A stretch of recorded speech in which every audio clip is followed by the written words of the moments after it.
August 24th, 1942. Over the eastern Solomons.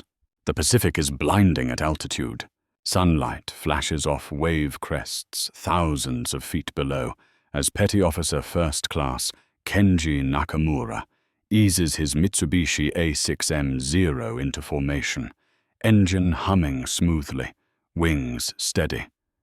Ahead of him, the lead section banks left, contrails faint against the blue.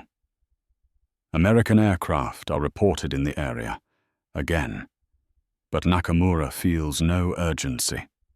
He has flown this sky before, many times. The Americans, he has learned, are predictable. Below him, the radio crackles with calm, clipped voices. These men are veterans. China, Pearl Harbor, Rabaul. They have survived years of combat without ever being told to step aside. Survival is proof of worth. Death is simply the price. Nakamura spots the Americans first. A loose gaggle of Grumman wildcats climbs clumsily toward them, engines straining, formations uneven. The spacing is sloppy. One aircraft lags behind the others. Another drifts too close. Nakamura laughs into his oxygen mask. New pilots, he mutters. He rolls inverted and dives, the Zero responding like an extension of his body. Training and instinct blur together. He has flown more combat hours than some American pilots have flown total. He knows their habits already. The hesitation before a break, the wide turns, the way they cling to formation when they should scatter. Within minutes, the sky is chaos. Tracers flash. An American fighter peels off trailing smoke. Another plunges into the sea. Nakamura pulls up hard, feeling the familiar surge of G-forces, and lines up behind a wildcat that never sees him coming. Short burst. The American aircraft shudders, then disintegrates. Back at altitude, Nakamura exhales slowly. Another kill. Another mark that will never be painted on his plane. Japanese pilots do not count victories that way, but remembered all the same. By the time the fight ends, the Americans have retreated, broken and scattered. On the flight back to base, the radio chatter is relaxed, almost amused. They train like civilians, one pilot says. They fly like they're afraid to die, another adds. No one disagrees. In Japanese mess halls across the Pacific, in 1942, American training methods are a common joke. US pilots rotate out after a limited number of missions. Some are sent home, others reassigned to training units. In Japanese eyes, it looks like weakness, cowardice even. Why remove your best men from combat?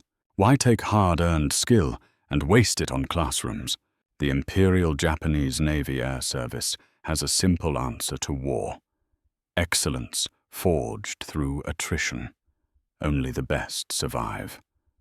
Only survivors deserve to fly. Aces are not protected, they are sharpened, thrown back into battle again and again until they fall. That is how elite forces are built, or so it seems.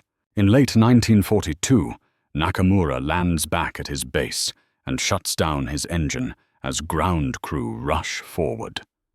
The smell of hot oil and salt air fills the cockpit. He climbs down, stretches stiff legs, accepts a canteen. Another successful mission. Another day, where American inexperience has paid the price. What Nakamura does not know, what no Japanese pilot yet understands, is that somewhere far from this sunlit runway, the men he just defeated are already shaping the war's future. At Naval Air Station Pensacola, Florida, an American lieutenant commander stands in front of a blackboard covered in chalk diagrams. He is not young. His flight jacket is worn thin at the cuffs. His eyes carry the look of someone who has seen tracer fire at close range.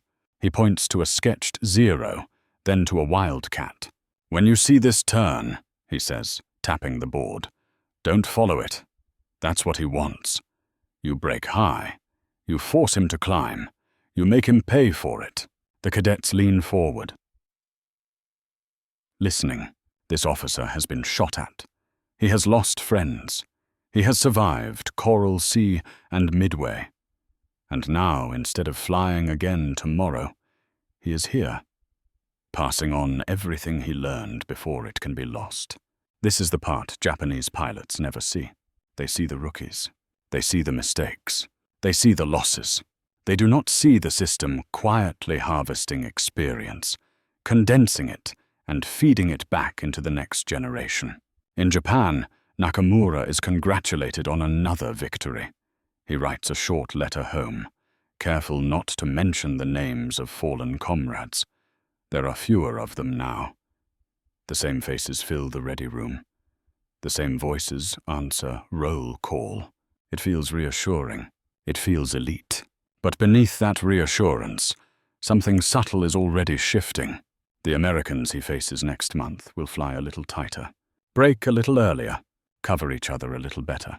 Nakamura will notice it, but dismiss it as coincidence. After all, the Americans rotate pilots out. They must be running out of good ones. And for now, the laughter continues.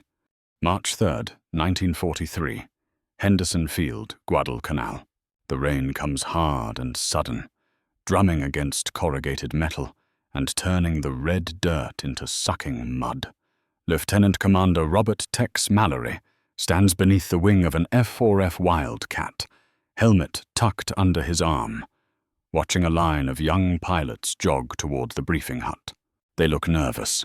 Mallory recognizes the look because he wore it once himself, before Coral Sea, before Midway, before the sky filled with things that tried very hard to kill him. Now he doesn't fly every day. That bothers him more than he admits. But the orders are clear. His tour is up. He has been pulled back, not because he failed, but because he survived. Inside the briefing hut, the air smells of damp canvas, coffee and sweat. Mallory steps to the front and begins without ceremony. Everyone here has heard the stories, he says. Zeros turn tighter than you. They climb better than you. If you try to outfly them, you die. A few heads nod. That part's true, Mallory continues. What's not true is that they're unbeatable. He sketches quickly on a map, arrows, angles, altitude lines. They don't like speed. They don't like diving fights. They bleed energy when they chase. And they always chase. He pauses, looking around the room. Because no one's ever lived long enough to tell them not to. The room is quiet now. This is how American air doctrine is changing. Not in manuals, not in Washington memos, but in muddy huts by men who have already paid for the knowledge in blood. Every pilot Mallory trains will carry a piece of him into the sky. Everyone who survives will carry it further. Back over the Pacific, Petty Officer Nakamura notices the difference for the first time during a morning patrol near Bougainville. The Americans do not climb toward him. They dive, fast. Wildcats slash through the formation in pairs, firing short bursts, then plunging away before Nakamura can bring his Zero around. One American pilot breaks high, exactly as Mallory warned his students to do. Another covers him instinctively. Nakamura frowns. These aren't the same pilots. They still make mistakes, but different ones. They don't linger. They don't chase recklessly. And when one of them goes down, the others don't scatter in panic. They tighten up. After landing, Nakamura mentions it casually in the ready room. They're learning, he says. A senior pilot shrugs. They always do. Then they die. That answer is comforting. It fits the old pattern. But the pattern is breaking. By mid-1943, the Japanese air units are beginning to feel thin, not in numbers of aircraft, but in voices. Familiar call signs go silent. Men who once led formations are gone, replaced by quieter, less confident pilots who listen more than they speak. There is no rotation. There is no pause. A pilot flies until he is killed, or crashes, or simply vanishes over the sea. Training back home tries to compensate, but the pipeline cannot replace judgment. New pilots arrive with crisp uniforms and fresh logbooks, but without the scars, the reflexes, the invisible knowledge that keeps you alive. Meanwhile, American squadrons are beginning to feel familiar. Pilots rotate out of combat and return months later, not as rookies, but as instructors, leaders, tacticians. Their experience does not disappear with them. It multiplies. At Neas Pensacola, Mallory listens as a student describes an engagement. "He tried to pull me into a turn," the student says, "so I dove instead, just like you said." Mallory nods. "And?" "He followed, and he couldn't keep up." Mallory allows himself a thin smile. Somewhere over the Pacific, that Zero never made it home. Not because the American pilot was braver, but because he was better taught. By late 1943, Japanese intelligence reports begin to include a troubling phrase: enemy pilot quality improving. It is written as an observation, not a warning. The institutional knowledge, the kind that lives only in men who survive, is bleeding out of Japanese squadrons one aircraft at a time. No one tracks it. No one replaces it. Because the doctrine never imagined it could be lost. Nakamura feels it most keenly one evening as he looks around the mess hall. The laughter is quieter now. The jokes shorter. The chairs empty. The Americans, he realizes with an uncomfortable jolt, are no longer losing the same way twice. October 6, 1943. Near Rabaul, Solomon Islands. The sun is already high when the warning comes in. Radar contacts, multiple groups, altitude unknown. Engines start almost before the order finishes, echoing across the strip. Dust swirls as Zeros roll forward, propellers biting into the humid air. Petty Officer Nakamura straps in and feels the familiar tightening in his chest. Not fear. Readiness. He has flown dozens of missions. He knows the sky here. Knows where clouds tend to build, where Americans like to approach from. But as his wheels lift, he senses something else. Anticipation. The Americans are coming again, and they are coming differently. At 18,000 feet, the first shapes appear. Hellcats this time, not wildcats. Bigger, faster, more heavily armed. Nakamura notes it automatically, adjusting his approach. He angles for a turning engagement, signals his wingman to stay close. The Americans don't take the bait. They stay high. They stay fast. They come down in coordinated slashes, pairs covering pairs, guns flashing in short, disciplined bursts. 1-0 explodes without warning, fuel igniting mid-air. Another spins away, trailing smoke. Nakamura pulls hard, feels the airframe shudder. He levels out just in time to see something that makes his stomach drop. The Americans are already repositioning. They're not reacting. They're executing. Back at Espiritu Santo, Lieutenant Commander Mallory watches gun camera footage with a group of instructors. They pause the film, rewind, point at details most men would miss. "See that?" Mallory says. "Wingman stays wide. He's not chasing, he's watching." One of the younger instructors nods. "That's new?" "No," Mallory replies quietly. "That's taught." By late 1943, the US Navy and Army Air Forces are no longer relying on individual brilliance. They are building systems of experience, formalized tactics refined by men who have already survived the worst the enemy can offer. Every lesson learned in combat is written down. Every mistake is dissected. Every success is shared. When a pilot rotates home, he does not leave the war behind. He brings it with him, into classrooms, briefing rooms, training films. He becomes memory made permanent. Japan does the opposite. Its best pilots are kept at the front, pushed harder, flown longer. Their survival is seen as a moral obligation, to fight until the end, to lead by example. But when they die, everything they know dies with them. Nakamura notices it in the cockpit chatter. Younger pilots ask more questions now. They hesitate. They break formation too early. They chase when they should disengage. And when they're gone, there's no one left to correct the next group. In November, Nakamura leads a mixed formation, veterans and newcomers, against an American strike. The engagement lasts less than 10 minutes. It feels like an hour.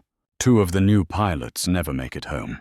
After landing, Nakamura sits alone on the wing of his Zero, helmet resting beside him. He stares at the ground for a long time before realizing what unsettles him most. The Americans fought like they had been here before, not individually, collectively. That realization reaches higher levels soon enough. A Japanese staff officer, reviewing after-action reports, circles a line in red pencil.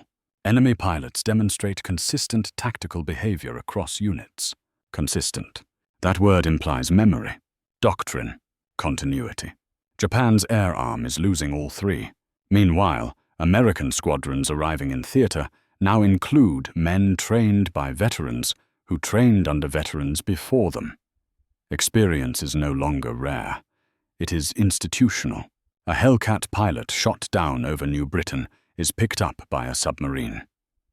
Within months, he is flying again, or teaching someone who will. The system assumes survival and plans for it. By early 1944, Nakamura understands something he cannot say aloud. The Americans are no longer catching up. They have passed through and kept going. In the sky, that difference is fatal. February 16th, Keltu over Truk Lagoon. The first explosions ripple across the anchorage just after dawn. Anti-aircraft guns open fire in scattered panic as American aircraft pour in from every direction. High bombers, low attack planes, fighters cutting across the sky with practiced precision. Petty Officer Nakamura is airborne within minutes, climbing hard, sweat already soaking his flight suit. Below him, Truk burns. Ships list at anchor. Oil slicks catch fire. The lagoon, once considered Japan's impenetrable stronghold, has become a killing ground. This is not a raid. This is extermination. Nakamura spots the Americans forming up above the chaos. Hellcats again. Dozens of them. And they are flying as if they own the air. He remembers the laughter from 2 years ago, back at the flight school in Kasumigaura. Japanese instructors, scoffing at American training films intercepted before the war. Too rigid, one had said. They produce pilots like factory parts, another joked. They will never match individual spirit. Now Nakamura watches those factory pilots execute a vertical scissors with mechanical grace. 2 aircraft baiting, 2 covering, a 5th already sliding into firing position before the Zero can respond. 1 burst, short, controlled. Another Zero disintegrates. Nakamura breaks away, gasping, dives through flak and smoke. His radio crackles, panicked voices, cut off mid-sentence, commands dissolving into static. There is no cohesion left. What Japan is facing over Truk is not just numerical superiority. It is generational depth. American pilots are younger, but they fight with the confidence of men who have inherited experience rather than earned it alone. Back in the United States, Lieutenant Commander Mallory stands before a classroom filled with fresh faces. On the blackboard behind him are diagrams refined from battles thousands of miles away. "This is what happens when you chase," he says, tapping the chalk hard. "And this is how you die." The students lean forward.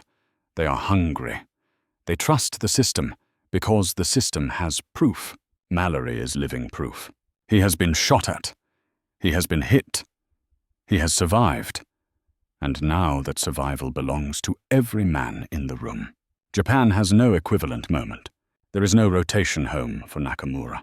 No classroom waiting. No replacement for what he carries in his head. When he lands at Truk that evening, one of the few who does, the silence on the flight line is unbearable. Aircraft are missing. Faces are missing. The veterans who once anchored the unit are gone. Killed, burned, lost to the sea. A young pilot approaches Nakamura, eyes wide, voice shaking. "How did they know where we'd be?" he asks. Nakamura has no answer that won't sound like surrender. By mid-1944, Japanese aviation training has changed, but not by design. It is forced to change. Flight hours are cut. Advanced maneuver training is reduced. Gunnery practice becomes theoretical more often than practical. Fuel is too precious.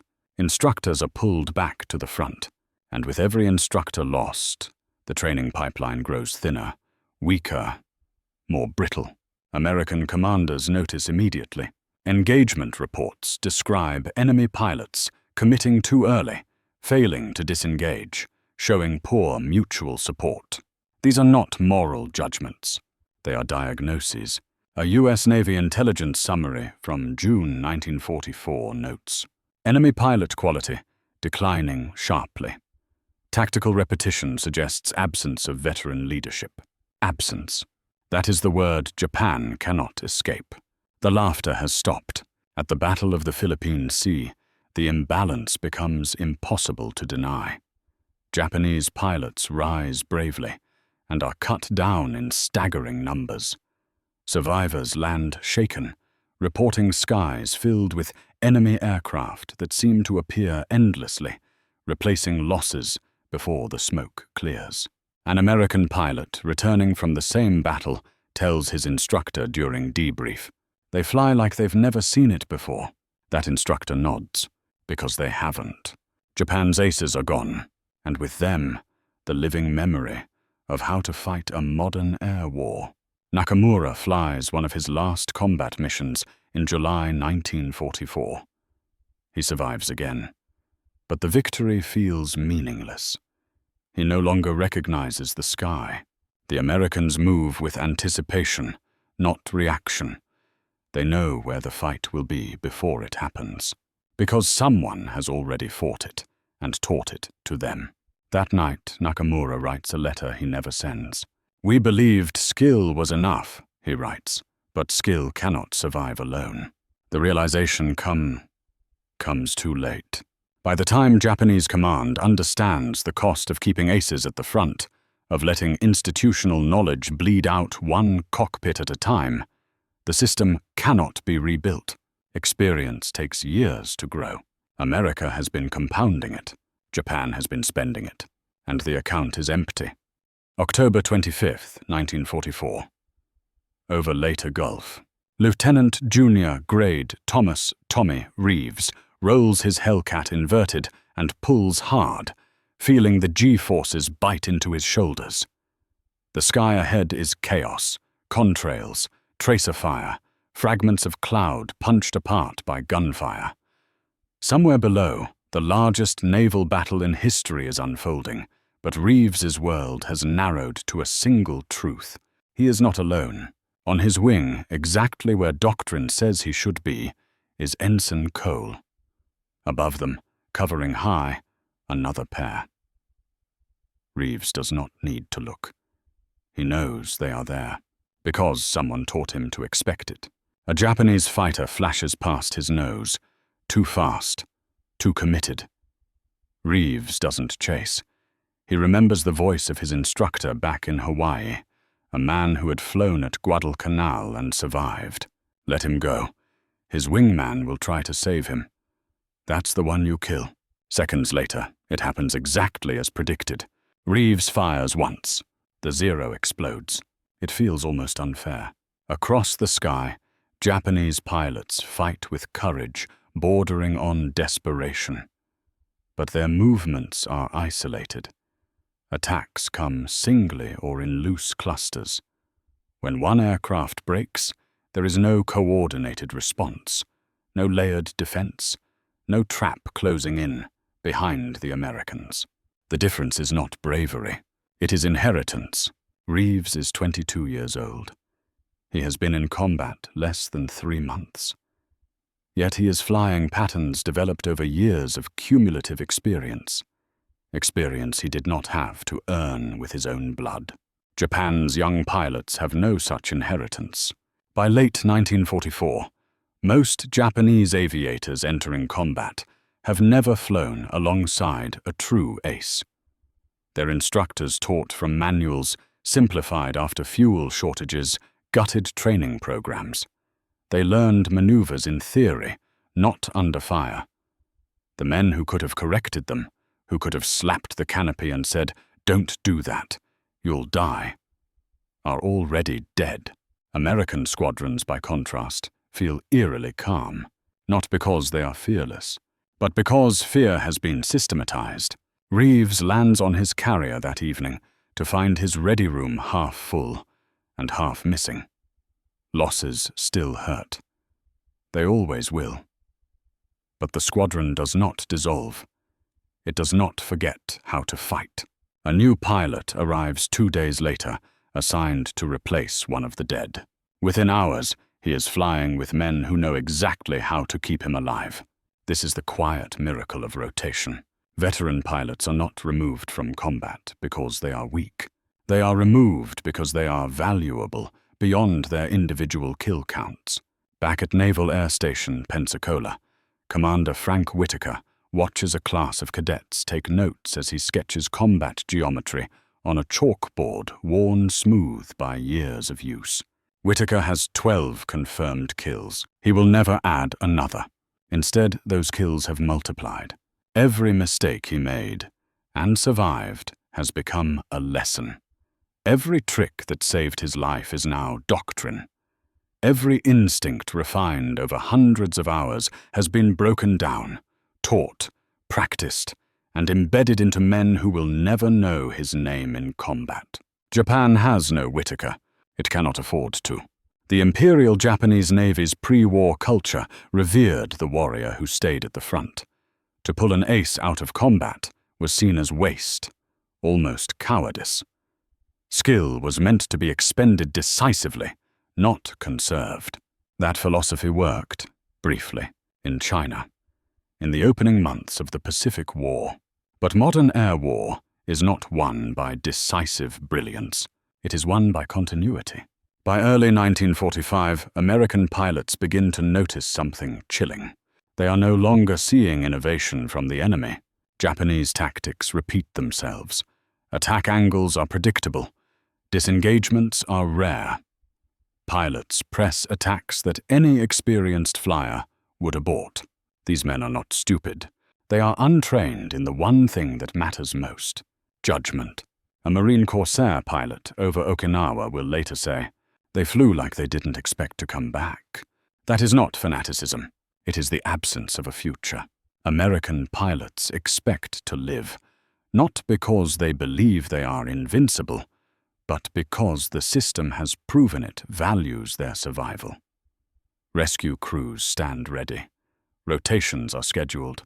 Instructors wait. Every pilot who survives becomes a resource. Japan's pilots understand the opposite. There is no rotation home, no classroom, no tomorrow beyond the mission.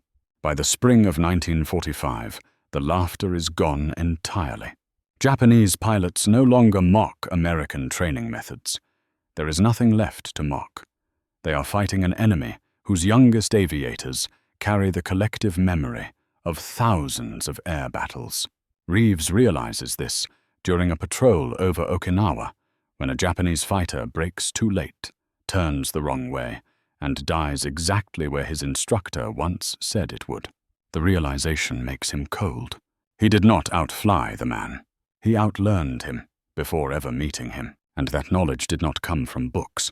It came from men who were allowed to live long enough to teach. That is the final imbalance. Japan spent its wisdom at the front. America invested it. And by 1945, the interest has compounded beyond recovery. August 14th, 1945.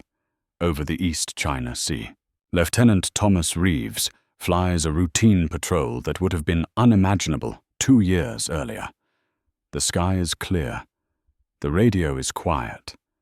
His Hellcat hums steadily, fuel gauges full, ammunition untouched. There is no enemy, not because Japan lacks aircraft, but because it lacks pilots capable of contesting the sky. Below him, shipping moves openly.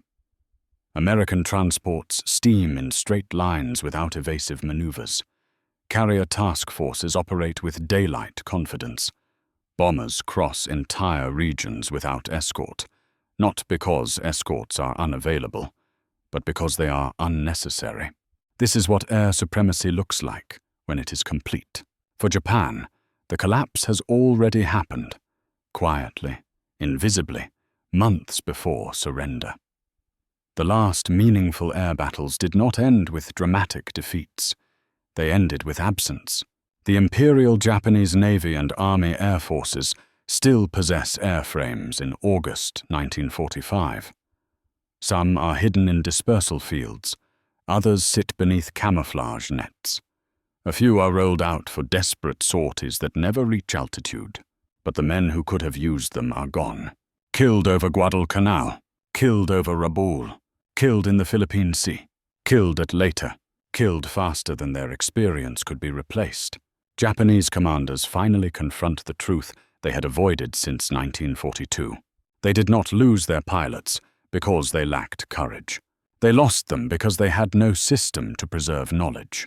In post-war interrogations, surviving Japanese air officers speak with startling clarity. One former training commandant admits, "We believed skill was a personal trait. You believed it could be transferred. That difference is everything." American doctrine treated experience as a resource, something that could be captured, multiplied, and passed on. A pilot who survived 10 missions was more valuable teaching than flying the 11th. Japan treated experience as proof of worth, something to be spent in combat until it was gone. By 1943, the math had already turned irreversible. American pilots shot down in combat were often rescued. Many flew again. Some survived multiple shoot-downs. Others rotated home and transformed raw recruits into disciplined airmen who entered combat already carrying the instincts of veterans they had never met. Japanese pilots who survived early victories returned to the front again and again until they did not return at all. Each death erased a library. Each replacement arrived with an empty shelf. By late 1944, American squadrons are filled with young men flying like professionals. They coordinate instinctively. They disengage intelligently. They know when to press and when to break.